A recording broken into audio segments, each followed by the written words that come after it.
Assalamualaikum warahmatullahi wabarakatuh.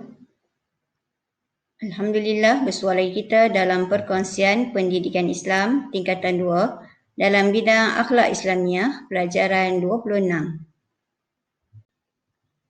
Tajuk kita pada kali ini ialah muliakan ibu bapa, bahagiakan keluarga. Pelajar boleh rujuk buku teks tingkatan 2 pada muka surat 199. Allah mewajibkan kita supaya berbuat baik kepada kedua ibu bapa seperti mana firman Allah dalam surah An-Nisa ayat 36. A'udzubillahi minasyaitonirrajim.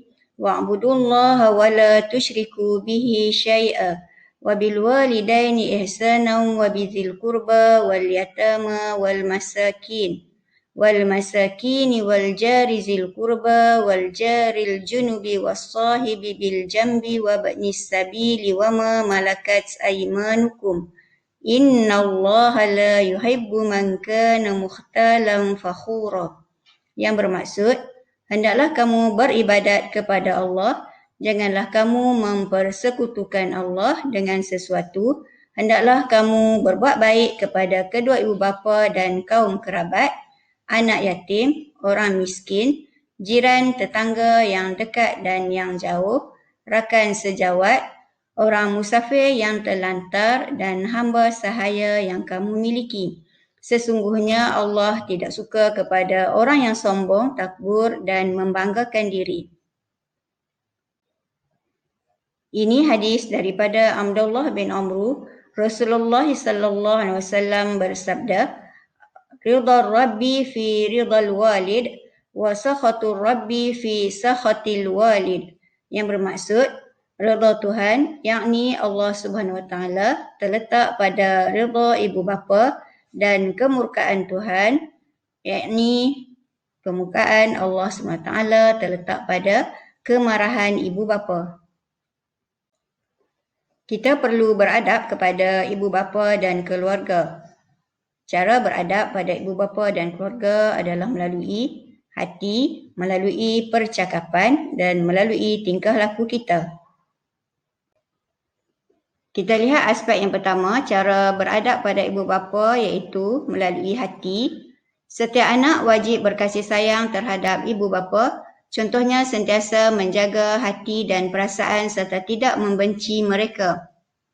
Selain itu, prihatin dan mengambil berat dengan selalu bertanya khabar serta menghulurkan bantuan yang diperlukan.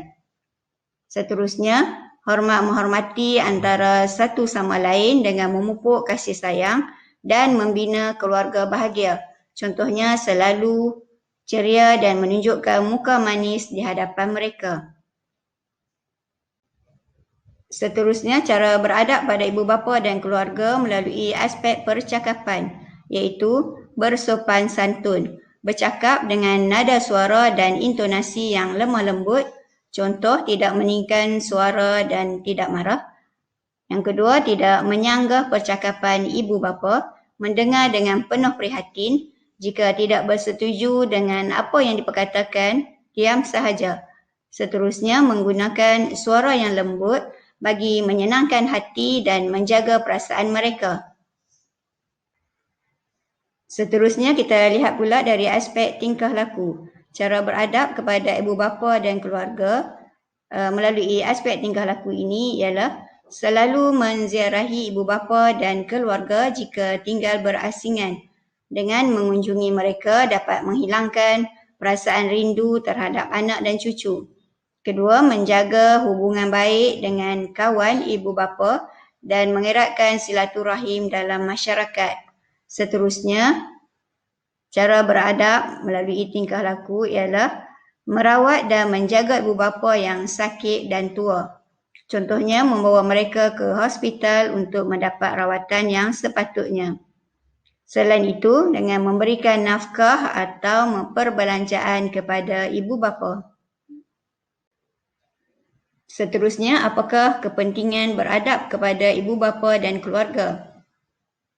Umat Islam dapat melaksanakan perintah Allah dan Rasul yang menghendaki setiap orang Islam beradab dengan ibu bapa dan keluarga. Kepentingan seterusnya ialah membina kewibawaan diri. Keluarga yang bahagia dan saling berkasih sayang dapat membentuk individu yang berjaya di dunia dan di akhirat.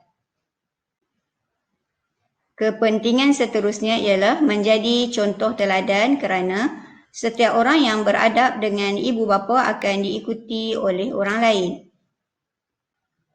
Kepentingan beradab kepada ibu bapa dan keluarga seterusnya ialah membina keluarga yang bahagia kerana saling membantu antara satu sama lain. Jadikanlah doa ini sebagai amalan harian kita. Allahumma ighfir lana dhunubana waliwalidina warhamhum kama rabbawna shighara. Yang bermaksud, Ya Allah, ampunkan dosa kami dan dosa ibu bapa kami dan rahmatilah mereka sebagaimana mereka menjaga kami semasa kecil. Seterusnya kita lihat apakah punca penderhakaan kepada ibu bapa. Banyak faktor yang menyebabkan penderhakaan kepada ibu bapa, antaranya kurang penghayatan agama dalam kehidupan. Anak tidak dapat menilai antara baik dengan buruk dari sudut agama. Contohnya, anak tidak berasa bersalah berbantahan dengan ibu bapa. Faktor seterusnya ialah terpengaruh dengan perlakuan rakan yang negatif. Rakan yang melakukan perkara yang tidak baik akan mempengaruhi kita supaya melakukan perkara yang buruk. Contohnya, tidak menghormati dan tidak mendengar nasihat ibu bapa semata-mata hendak menjaga hati rakan. Seterusnya, kita lihat pula akibat tidak beradab kepada ibu bapa dan keluarga, iaitu dari aspek individu, masyarakat dan aspek negara. Kita lihat dari aspek pertama, dari aspek individu, akibat tidak beradab kepada ibu bapa dan keluarga ialah mendapat kemurkaan Allah Subhanahu Wa Taala. Allah memerintahkan umat Islam supaya berbuat baik kepada ibu bapa dan anggota keluarga. Sesungguhnya mereka yang derhaka kepada ibu bapa bererti melanggar perintah Allah Subhanahu Wa Taala. Selain itu, disisih dan dipinggirkan ibu bapa dan keluarga. Anak tidak menghormati ibu bapa dan anggota keluarga akan dibenci. Akibat seterusnya ialah berdosa besar dan jika tidak bertaubat boleh membawa ke neraka. Seterusnya kita lihat pula akibat tidak beradab kepada ibu bapa dan keluarga dari aspek masyarakat. Mereka tidak dihormati oleh masyarakat kerana dianggap tidak mempunyai akhlak yang baik. Seterusnya, anggota keluarga berpecah dan susah untuk meminta pertolongan.